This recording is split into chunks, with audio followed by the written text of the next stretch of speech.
Bonjour tout le monde et bienvenue à ce 10e épisode du Seb Show dédié à XOXO, la nouvelle ère de la télé-réalité. Et c'est une nouvelle ère qui va bientôt prendre fin. Alors je suis heureux, je suis épanoui, je suis zen. Après cet épisode-ci, il va rester un épisode de XOXO à écouter. En tout cas, je pense, j'espère qu'ils n'auront pas de retrouvailles ou autres. Là. Ça n'a pas l'air d'être ça, donc...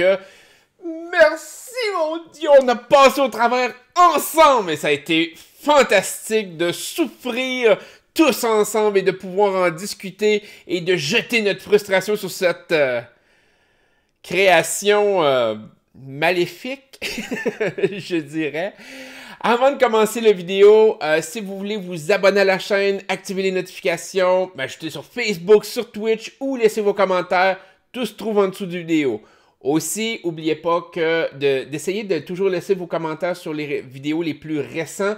Donc comme ça me permet d'avoir un meilleur suivi avec vous et de vous répondre et peut-être même aussi de commenter vos choses directement dans mes vidéos. Donc essayez de le faire toujours sur les vidéos les plus récentes. Je sais que des fois, c'est pas toujours facile de ce côté-là. Il y a des gens qui aiment réagir sur la vidéo, mais je perds des fois le suivi par rapport à ça. Donc, de quoi peut-on parler dans XOXO? Pas grand-chose, sincèrement. C'est certain qu'on va parler de la finale, de ce qui va se passer en finale. Et je voulais vous parler, dans le fond, de deux entités de XOXO qui m'ont perturbé. En fait, les deux m'ont perturbé depuis le début, là, depuis le début de l'aventure. Depuis le début de leur aventure, parce que il y a eu Justin, donc qui est arrivé quand même très tard dans le jeu, et il y a eu Olivier Primo en tant que conseiller. Donc, je vais quand même commencer avec Justin. Bon, je pense qu'on pouvait pas passer à côté de Justin par rapport à ce qu'il a fait avec Manuela. Est-ce qu'on est vraiment surpris de son comportement? Je veux dire... c'est un gars qui est arrivé là avec un manque de respect envers les femmes terrible.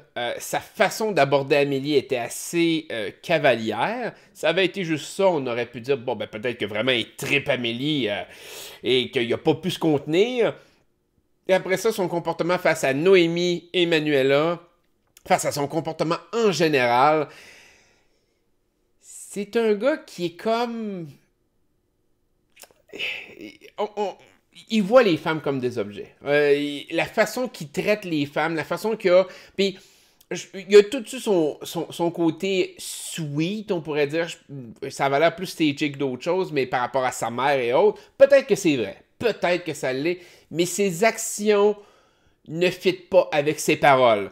Donc, je pense qu'on peut juger les actions qu'il a posées dans XOXO. Il a eu l'air d'un cave. Il a eu l'air d'un épais. Il a mis du malaise depuis son entrée. Je veux dire, toutes les conversations qu'il y avait, la façon dont il traitait les femmes, la façon qu'il répondait aux gens, ça a toujours été comme... il y a un malaise en arrière de lui. La situation avec Manuela a fait que confirmer, dans le fond, le type de personnalité qu'il peut avoir. Parce que, je vais être clair là-dessus.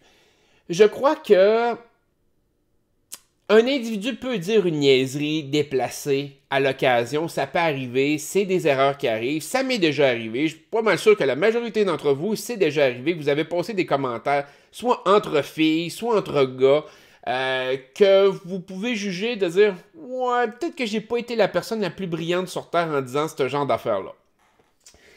Vous pouvez, à ce moment-là, ben, vous avez le sentiment de vous sentir mal, peut-être que vous allez vous excuser, peut-être que vous allez éviter ce sujet-là à l'avenir, peu importe. On a cette façon de se reprendre, on pourrait dire, et je pense qu'il faut donner la chance aux coureurs dans ce temps-là. Il ne faut pas nécessairement toujours juger de façon trop abrupte une chose. Et donc, dans le cas de Justin par rapport à Manuela, si ça avait été simplement ce commentaire-là qu'il avait fait entre gars, mettons, on pourrait dire, bon, c'est pas la chose la plus brillante sur Terre, C'est un manque de respect incroyable face à Manuela, mais il aurait pu arriver puis l'assumer comme un homme. Manuela l'apprend et dit, écoute, j'ai été cave de dire ça, je suis vraiment désolé, il n'y a aucune excuse possible en arrière de ça, j'ai été niaiseux de dire ça, puis je me suis vanté d'une certaine façon, j'ai voulu faire mon hot, puis au final, ben j'ai l'air d'un épais. Bon, ben ok, ben t'as assumé ton action, t'as assumé les paroles que t'as pu dire. Je pense que faut laisser quand même la légitimité, que ça arrive, je pense à tout le monde. Sincèrement, je pense que tout le monde a déjà dit quelque chose de déplacé, qui aurait peut-être pu être mal interprété par d'autres, ou qui aurait pu, je pourrais dire, blesser quelqu'un d'autre. Je pense que ça nous est tous arrivé. Si ça vous est jamais arrivé, félicitations, parce que, sincèrement, je pense qu'on a tous été dans ce genre de situation-là, sincèrement. Le problème de Justin, c'est que c'est pas juste ça. Ça fait partie du moule de toutes les niaiseries, de toutes les imbécilités, de toute la personnalité de merde qu'il y a eu depuis son arrivée à XOXO. Et quand il y a eu l'événement avec Manuela, au lieu de le prendre comme un homme, premièrement, il a essayé de se justifier face à Manuela. La deuxième des choses qu'il a faites, il a confronté Nathan.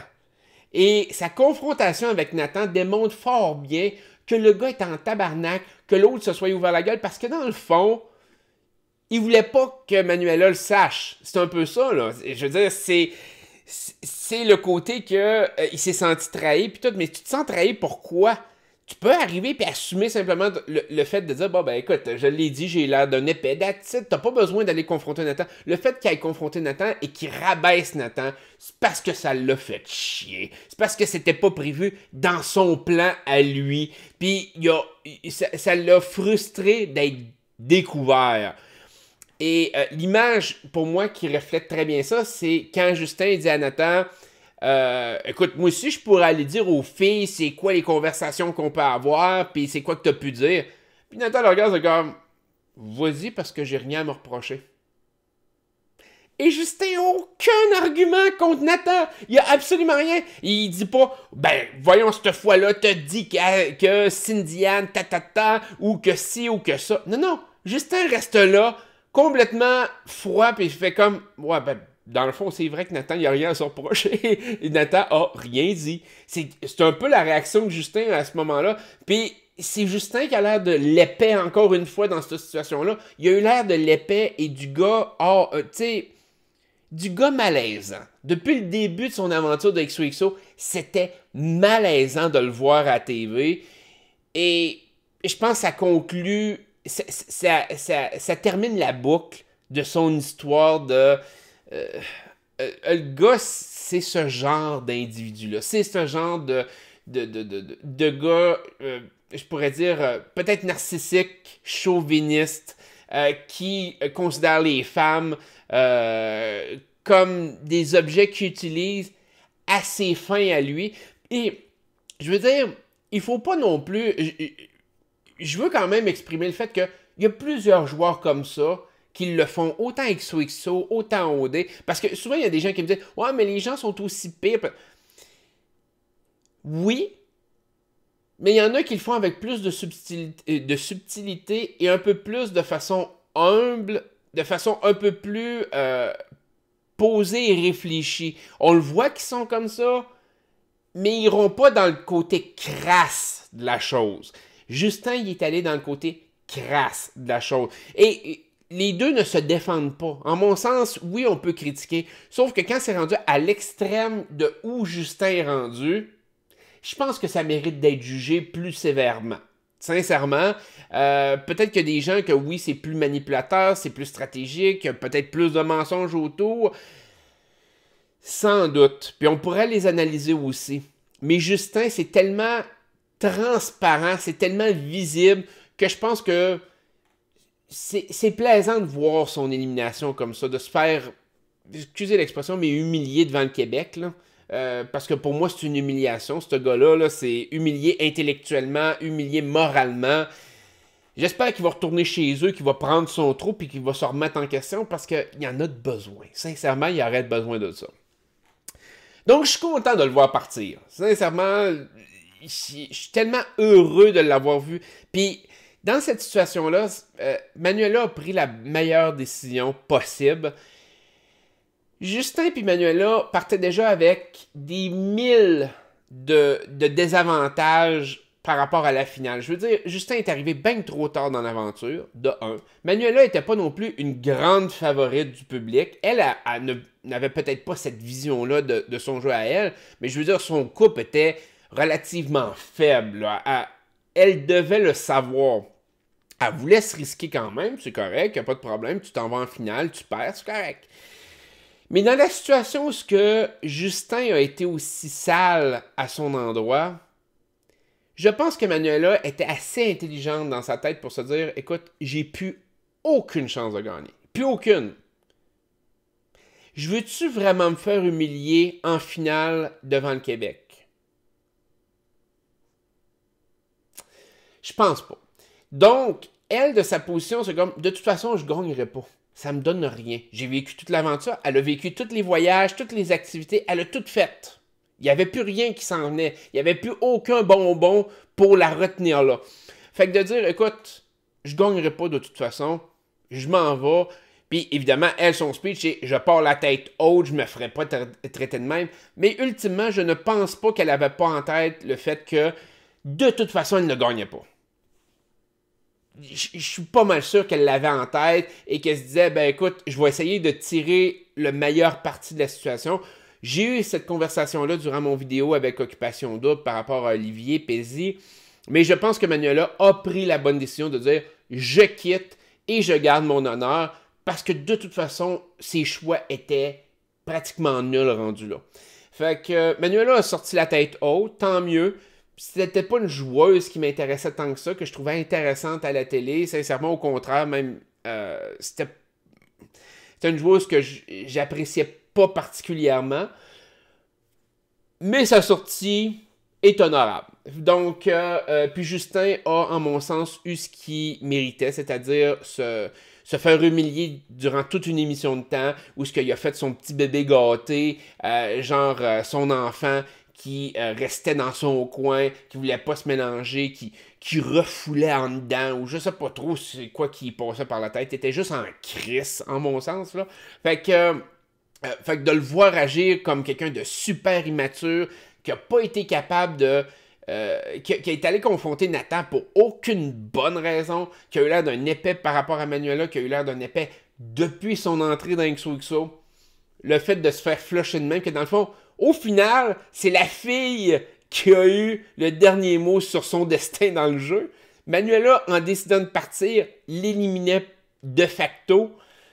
Donc, dans le fond, la fille a eu plus de pouvoir que lui. Et moi, dans mon sens, c'est un juste retour des choses. L'autre personnage, par contre, notre cher Olivier Primo. Olivier Primo a une attitude, je dirais, aussi déplaisante et aussi médiocre que Justin, avec une once d'intelligence de plus.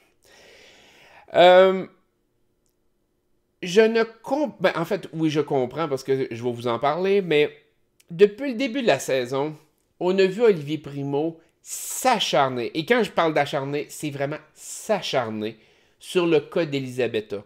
Je veux dire, en tout temps, il a essayé de rabaisser Elisabetta dans toutes les situations possibles et impossibles.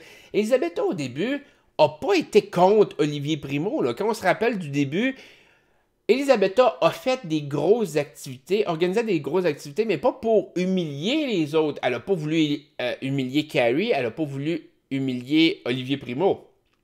Elle a voulu que ses activités soient les meilleures. Elle s'est donné corps et âme pour faire les meilleures activités pour ses filles et pour les gars qui pouvaient y venir. Et je pense que ça, Olivier Primo l'a pas pris. Parce qu'Olivier Primo se vend comme le showman. Il se vend comme le gars qui a le plus de contacts. Il y a le Beach Club, il y a ci, il y a ça. Puis là, c'est comme, hey, moi, tu sais, je suis dans les grandes, la grosse ligue, là. Tu sais, je suis vraiment dans le top, là. Je connais les grands noms de ce monde. Il se présente dans une émission comme ça et il ne livre pas la marchandise. Il n'est pas capable de donner des activités punchées, des activités « Wow, man, où c'est qu'il a sorti ça? » On voit la lacune de dire entre ce qu'il vante d'être et ce qu'il est réellement, c'est deux choses.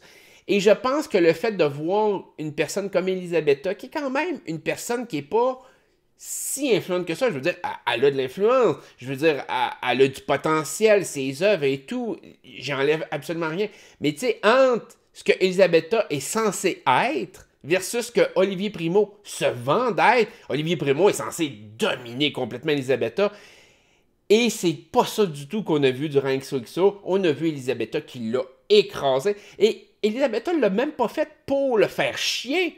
Elle l'a fait pour démontrer son potentiel à elle, alors que le potentiel d'Olivier Primo était à terre. C'est un gars qui se vante de plein de choses, mais qui a pas tant de liens que ça. On l'a vu dans XOXO.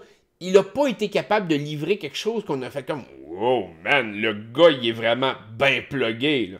Il a fait des activités ultra banales. C'est... rien de... qui a fait en sorte que ces joueuses ont sauté au plafond comme les joueuses d'Elisabetta pouvaient faire à certains moments, tu sais. Et je pense que ça, Olivier Primo l'a pris extrêmement personnel. Il l'a pris sur son orgueil, il s'est senti humilié, il s'est senti en dessous d'Elisabetta, et à partir de ce moment-là, il a mené une vendetta contre Elisabetta. Puis c'était crasse. C'était... son comportement, encore là, c'était... Il acceptait pas qu'une femme soit meilleure que lui. Parce que Carrie a aussi fait, d'une certaine façon, des activités, je dirais, plus flyées ou plus intéressantes qu'Olivier Primo. Mais il s'est pas attaqué à Carrie. Il l'a rabaissé un peu à certaines occasions. Mais Elisabetta, ça venait le chercher directement en dedans. Ça venait le piquer, puis ça le faisait chier. Puis il s'est acharné sur le cas d'Elisabetta. Alors qu'au fond, au final, c'est quoi qui gagne les conseillers? Je veux dire, à part le fait qu'un de leurs candidats gagne, j'ai pas l'impression que quoi que ce soit qui est relié, en tout cas du moins, corrigez-moi si je me trompe, mais j'ai pas l'impression que les conseillers gagnent quoi que ce soit au final. Donc, le fait d'arriver puis de s'acharner comme ça sur Elisabetta, c'était réellement purement une question d'ego. Et le meilleur exemple que j'ai de ça, pour montrer le double discours qu'Olivier Primo a pu avoir, c'est quand il arrive à dernier épisode et qui, dans le fond, dit à Carrie et Elisabetta, c'est ça, faut que vous vous alliez tous les deux pour me vaincre. Genre, vous êtes pas capable de me battre un contre un. C'est ça, dans le fond, qu'il lui dit. C'est comme, vous êtes tellement faible que vous êtes obligé de vous allier pour avoir ma peau. C'est ça, dans le fond, que Olivier Primo dit au public, puis dit à Elisabetta et Carrie. Mais je vais rappeler à l'épais d'Olivier Primo que là, quelques semaines, il a fallu qu'il liche le cul à Carrie pour éliminer Valérie et Mathieu. Dans le fond, ben, il a éliminé Mathieu, mais je veux dire, c'était quand même... Il a fallu qu'il s'allie contre Elisabetta. Il a fallu qu'il fasse une alliance. Il a fallu vraiment qu'il plie face à Carrie pour essayer de faire en sorte que Carrie élimine Mathieu du bord d'Elisabetta. Fait que c'est qui le faible dans l'histoire, mon cher Olivier? Moi, à mon sens, c'est toi qui a été obligé d'aller chercher l'aide de Carrie pour nuire à Elisabetta. Si on suit ta logique, mon cher Olivier, ben, t'as été faible, t'as été lâche, t'aurais pu te battre un contre Elisabetta et t'as pas été capable. T'étais juste pas capable de vaincre Elisabetta. Et il faut probablement que... Je dis pas que Elisabetta, avec le couple Valérie-Mathieu, aurait remporté la victoire. J'ai un doute que je me dis probablement pas. Valérie était pas... Tu sais, je veux dire, Valérie était pas la joueuse la favorite non plus du public. Mathieu, on le connaissait à peine, il était très silencieux. Peut-être qu'il aurait été au stade de Nathan et Cindy Anne. C'est dur à dire. Donc, de ce côté-là, Elisabetta avait pas une victoire assurée, mais avait une meilleure chance de remporter qu'avec quelque chose comme Justin Emmanuel, là, on s'entend. Là. Mais Olivier Primo pouvait pas accepter ça. Il se sentait en danger avec le fait que... Tu sais, il s'est pas senti... sur les joueuses d'Elisabetta, il se sentait pas tant en danger parce que il voyait pas de potentiel amoureux de son bord à elle. Sauf qu'à partir du moment qu'il a vu que Valérie pouvait en avoir un, il s'est acharné direct pour éliminer son couple, pour y nuire, puis pour faire en sorte qu'elle se retrouve sans couple à la fin. C'était ça son but, dans le fond, Olivier Primo, ou d'avoir un couple par la bande, comme elle a eu avec Manuela Justin. Un couple qui ne pouvait pas gagner la finale.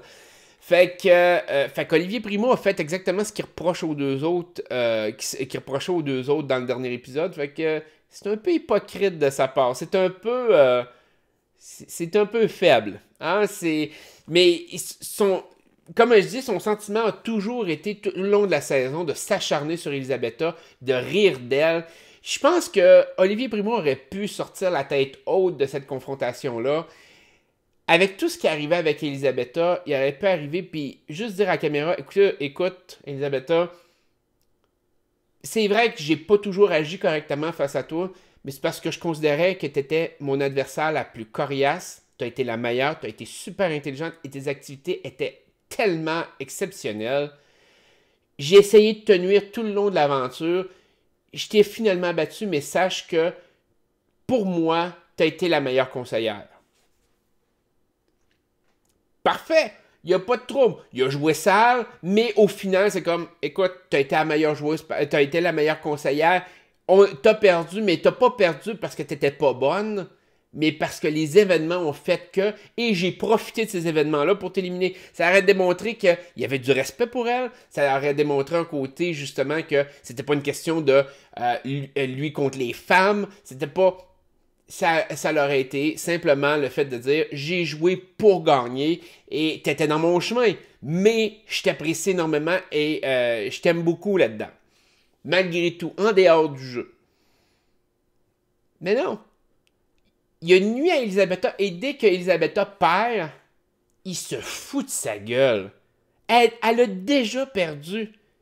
Ça te sert à quoi l'épée d'agir de même? Ça te sert à quoi de t'acharner sur quelqu'un qui est déjà à terre? Elle n'est pas à terre parce qu'elle a été faible. Elle a été à terre à cause de tous les événements qui sont arrivés dans son team. Il faut quand même concevoir qu'il y a eu, 3 joueuses qui sont parties de son team, si on calcule avec Manuela. Il y a eu toute l'histoire avec Valérie, que dans le fond, il a fallu l'alliance d'Olivier avec Carrie pour sortir Valérie, d'une certaine façon. Je veux dire, Elisabetta a été la plus badlockée de la gang. Là. On va s'entendre là-dessus. Là. Elle a été ultra badlockée. Mais non, Olivier Primo, lui, il pèse pas ça dans la balance pendant tout. Puis en plus, il est tellement médiocre en tant que personne, c'est qu'il rabaisse, il l'attaque constamment. Et quand il voit que finalement, il y a quelqu'un de son équipe qui va peut-être partir puis qui se sent en danger, qui veut pas voir son Amélie partir, ben là, il s'en va, il liche les pieds pour dire, ben là, on pourrait s'allier, puis là, on pourrait faire ci, puis on pourrait faire ça, pour nuire à Carrie. Encore là, ça revient à sa phrase du début, que, ben c'est ça, il faut que vous vous alliez ensemble parce que je suis trop fort. Alors que c'est lui qui a essayé de faire une alliance avec Elisabetta à toute fin pour éliminer Carrie. C'est qui le faible, Olivier? C'est qui le plus médiocre de la gang, tu penses? C'est toi qui, depuis le début, essaye de t'allier d'un bord puis de l'autre. Puis après ça, tu vas dire que les autres s'allient parce que t'es trop fort. Non, c'est parce qu'ils sont écœurés de toi, parce qu'ils voulaient y aller fair. Carrie et Elisabetta voulaient y aller relativement fair, c'est-à-dire un couple par équipe, c'est correct, il n'y a pas de trouble. Regarde, on a chacun une chance de gagner. Parfait, ça se joue bien, mais non, Olivier Primo voulait pas jouer de même. Il voulait avoir la totale, il voulait toujours avoir le dessus parce que son ego en prenait un coup, parce qu'il essayait de conserver sa petite Amélie. Puis c'est comme... C'est dans cette optique-là que je déteste vraiment le personnage d'Olivier Primo. Je sais pas comment il est à l'extérieur, mais ce qu'il a démontré à la télévision, c'est un être exécrable. Il y a plein d'autres choses que je pourrais dire par rapport à Olivier Primo, là, sincèrement, par rapport à l'émission, par rapport à comment il a géré les situations. Mais il s'est contredit, par-dessus contredit. Il dit une chose, mais il agit complètement du sens inverse. Les alliances, c'est un exemple par rapport à ça. Le respect par rapport à ses joueuses, par rapport au fait que le respect que lui il a fait par rapport à Elisabetta, c'est tellement contradictoire que le gars, dans le fond, la seule chose qui l'intéresse, c'est lui et lui. Puis comme je dis, dans une situation où, je sais pas, moi, les conseillers gagnaient 500 000 $, je dirais, OK, ben il a pensé personnellement parce que ça valait la peine, parce que c'était important, parce qu'il voulait gagner le prix à la fin. Mais il n'y a rien à gagner pour les conseillers. Zéro pin bar. Même dans la voix, ils ont plus à gagner que lui. Parce que dans la voix, tu peux te dire, ben écoute, si c'est un de leurs artistes qui gagne, peut-être qu'ils vont devenir leur mentor en dehors, ils vont peut-être toucher une commission sur les chansons vendues. Oh. Mais dans XOXO, là, le conseiller, il n'y a rien. Là. Puis encore là, si c'est pas ça, corrigez-moi, mais moi, j'ai jamais vu nulle part que les conseillers gagnaient quoi que ce soit. Puis, Olivier Primo, à mon sens, est une des raisons que ce show-là est aussi malsain, parce que Carrie est extravagant. Des fois, ça peut taper ses nerfs de certains. Moi, ça m'influence pas tant. Mais ça reste quand même que quand tu regardes Carrie, tu le sais que c'est une bonne personne. Tu le sais qu'il fait le show, mais il le fait de façon consciente pour faire le show et non pas pour être méchant envers personne. Même chose avec Elisabetta. Ses activités, la façon qu'elle a géré, tu le sais qu'elle a voulu faire le show avec les éléments traditionnels, puis elle a voulu le faire dans le respect des autres. Elle voulait être la meilleure dans ce qu'elle organisait. Pas pour rabaisser les autres, mais pour prouver ce qu'elle avait, ce qu'elle pouvait faire.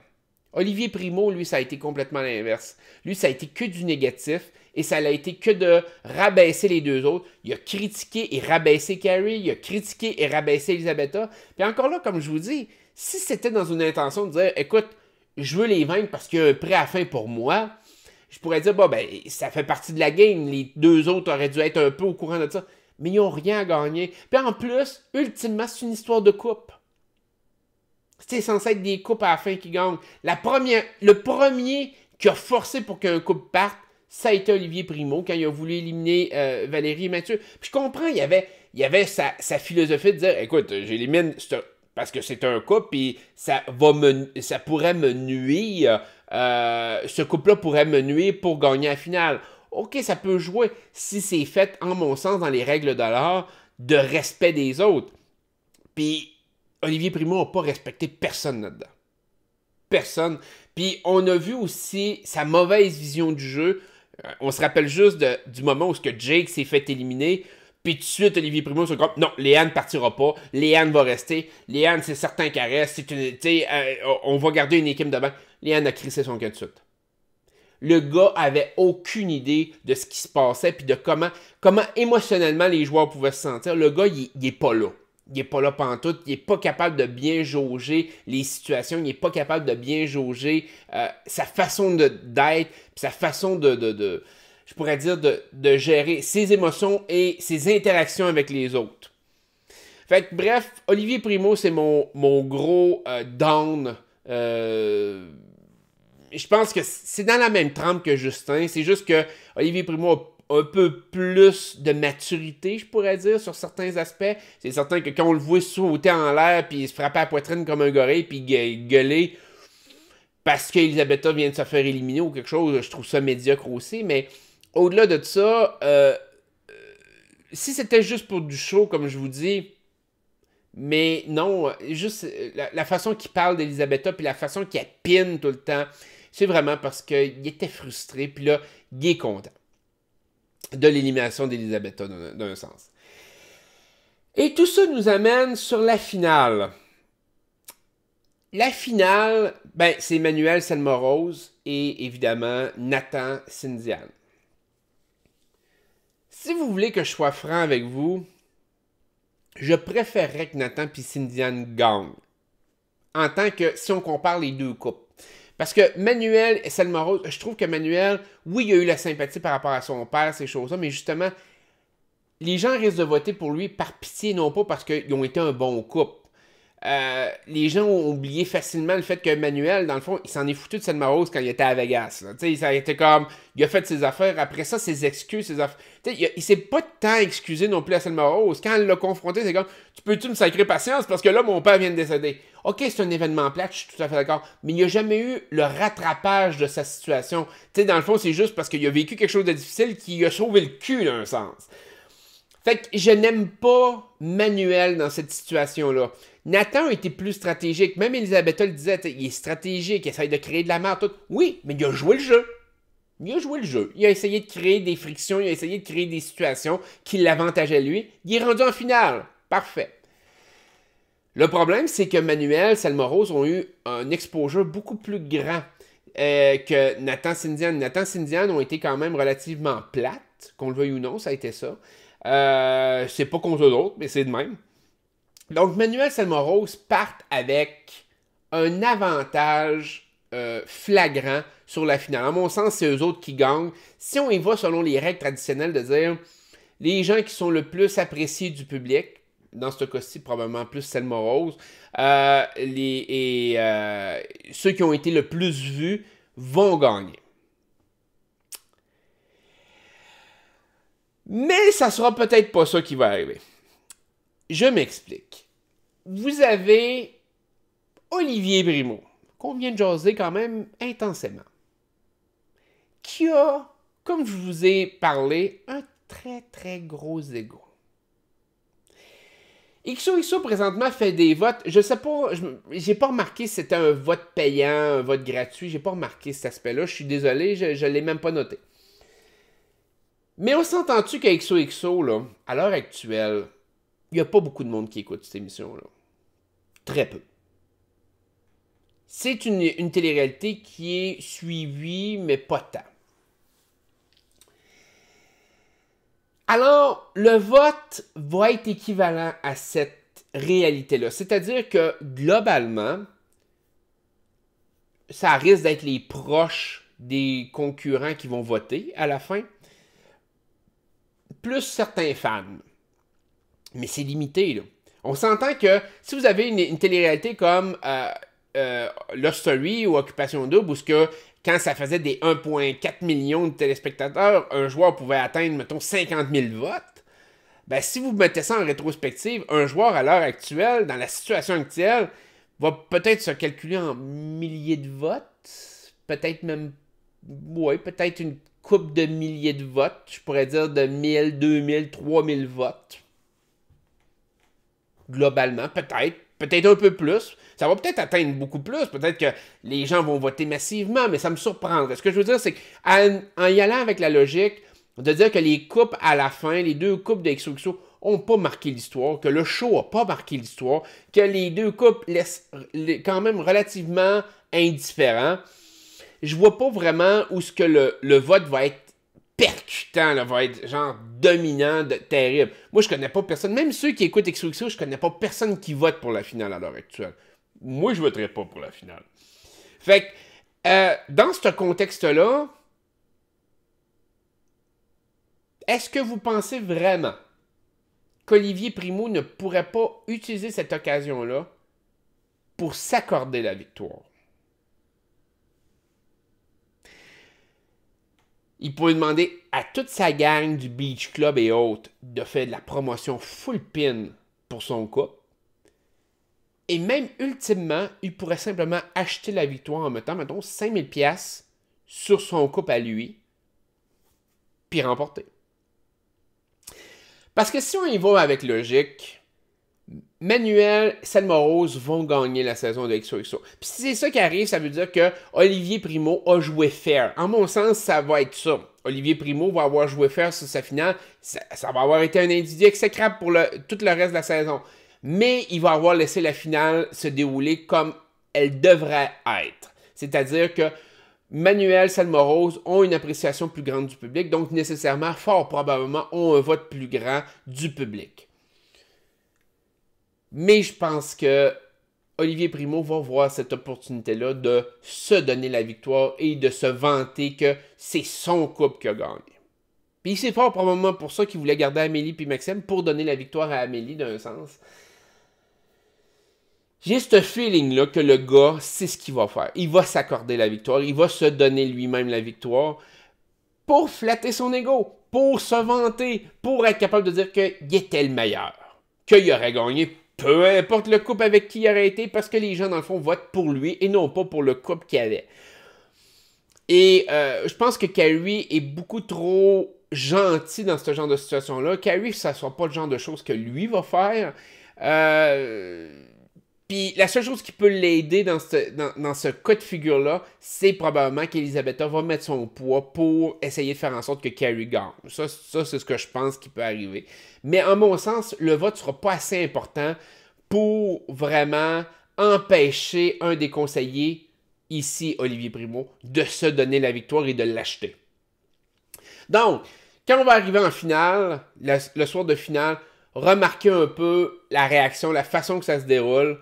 Est-ce que ça va être Manuel Selma Rose? Si oui, ok, ben je vais donner le crédit de dire que Olivier Primo n'a pas essayé d'acheter la victoire. Donc au moins, ça va être quelque chose de positif pour lui. Mais si c'est Nathan Cindy-Anne, c'est bien de valeur. Moi, à mon sens, il va l'avoir acheté, sa victoire. Je peux pas les voir gagner. Ils ont été invisibles depuis des semaines. Comme je dis, c'est pas méchant face à eux. C'est le couple qui, en mon sens, mérite le plus de gagner. C'est plate, mais c'est ça. Puis moi, personnellement, la seule et unique raison qui fait en sorte que je ne veux pas qu'il gagne, c'est pour voir Olivier Primo perdre. Ça n'a pas de maudit bon sens quand c'est rendu à ce stade-là d'haïr quelqu'un. Là. Fait qu'on va voir en finale. On va l'analyser dans un prochain, dans le dernier vidéo qu'on va faire. Je vais revenir probablement là-dessus. Je vais analyser un peu ce qui s'est passé, les réactions probablement d'Olivier Primo. Est-ce que ça démontre que... est-ce qu'il va avoir de la frustration? Comment il va emmener ça? Est-ce qu'il va s'excuser à Elisabetta? Je pense qu'on va avoir peut-être un meilleur pattern. On va voir aussi les joueurs les uns avec les autres, là, de la façon que j'ai pu voir avec les previews. Donc ça va être les choses qu'on va analyser. Puis évidemment, le couple gagnant. Mais moi, ma prédiction, c'est que Olivier Primo va se donner la victoire. Je me trompe peut-être. Je souhaite me tromper. Je souhaite sincèrement me tromper. Mais j'ai ce feeling-là que le gars, il est trop arrogant. Il est juste trop arrogant. Son ego est trop important. Fait que, on va bien voir. Fait que là-dessus, je vais vous souhaiter une excellente journée. Prenez soin de vous autres. Puis on se retrouve pour un prochain épisode. Bye bye.